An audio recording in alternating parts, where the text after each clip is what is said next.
Hello, this is Ramirez with Taiwan Renaissance Fighting Arts, and today I'm filling one more role. Not only am I a teacher, a practitioner of HEMA, but I'm also do some armor work. Now behind me you'll see some beautiful custom Gothic legs. Actually, they're not custom. Actually, they were meant for me, but they ended up not fitting me, so I'm going to be getting them to one of my students. So that brings me to the point of the video. The video isn't about the legs. I'll do a video on that hopefully before I pass them on. But actually, it's about how you connect legs. And normally you have what's called an arming belt or leander. And I'm really talking about my role as an armor within the club. Well, my student doesn't have an arming belt.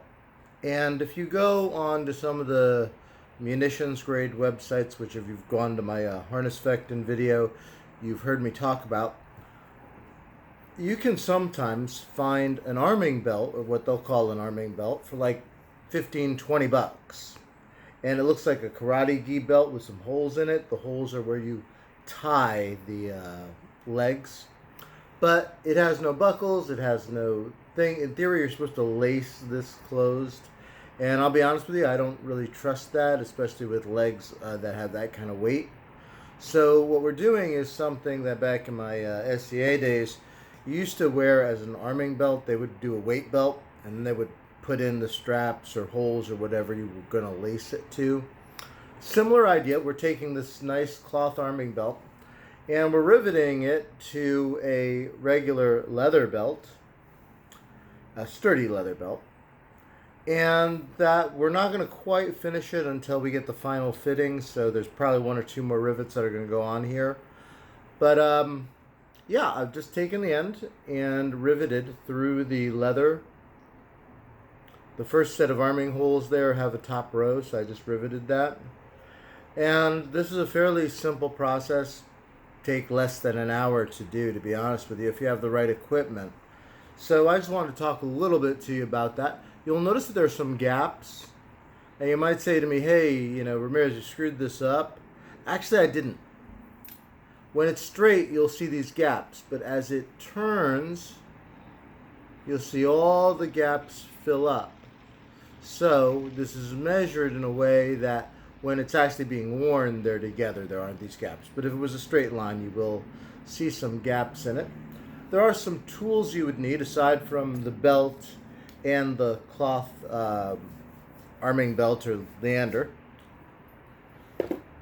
And that is, you'll need rivets. I got these through Amazon, but basically they are the rivets and the little washers. You can see that in there. You'll need a hole punch. I always advise get a nice hole punch. Get one with like good solid handles. There are cheaper ones out there, but your hands will pay the price. And my hands are too valuable. Get one that has nice grips on it. You will need a like a cutting tool. It's not like wire cutters, but it doesn't have the holes, but it has the pliers and just. This one is a Craftsman, and I really recommend it. It's a assisted set of cutters, nips, and this makes such a huge difference. I have a second set I bought from Harbor Freight for some of the tough to get to rivets to cut, and these are unassisted, a lot more force to get them, but the angle is good for some projects. A marker, marking holes where you're going to punch things is always good. A hammer, doesn't have to be great. This one's from Harbor Tools, probably $4 or $5. And lastly, a rivet setting tool. This one's from Tandy Leather, has a hole and a kind of rivet rounder. And I think these are things you should generally have in your armor kit anyway if you're going to do armoring for maintenance. If you want to know basically how I do it, I'll go through the procedure. Once I have my rivet, I'll find the spot if I was going to put another hole in here, and I will actually make the hole, because right now the leander doesn't have one. I'd punch a hole through here. I would take the marker, run it through, and mark the spot on the leather belt where I'm going to punch it because I already have the hole in the cloth. Then I punch a hole through there, put the rivet in. So I'd put the flat side. You'll notice here, the flat side on the inside, the point will stick up. Put the washer in. That's where this tool would come in. What you do is you take the whole part of it, put it against the washer, and then pound it down so that the washer's pressing flat. You're going to have that post of the washer sticking up, and you don't want it to be quite as long as it is. That's where your nip's going to come in. You're going to cut the post, not all the way flush, but probably a little less, half of whatever's sticking up. You probably want to take that off. From there, you're going to use the rounding part of this rivet setter. Just put it in, give it a couple of taps with the hammer while rotating it. Then finally, and this is important, use the ball peen side of your hammer and hammer down around it till it's basically flat. You can kind of take a look at it, like that one's not my best work. That one's a lot better in terms of riveting.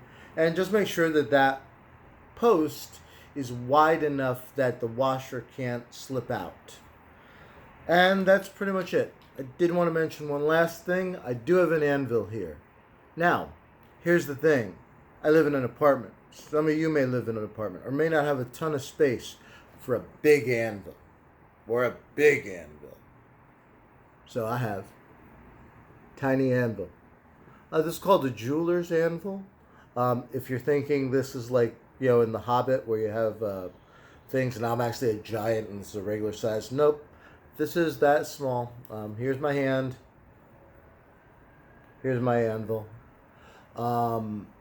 Yeah, it's not for forced perspective or anything to tell you I'm huge, because if I ever show up at an event, you'd be like, he's a giant. And then you'd look at me like, wait, what? He's actually a dwarf?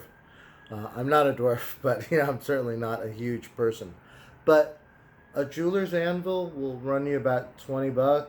And if armor breaks on a site, you want to repair it, it's good to have a little jeweler's anvil because you can just set this up and go ahead and do rivet repair. So I can't suggest enough. If you're going to do hammers, you're going to do riveting, and you have a small space, get a big hammer and get a tiny anvil.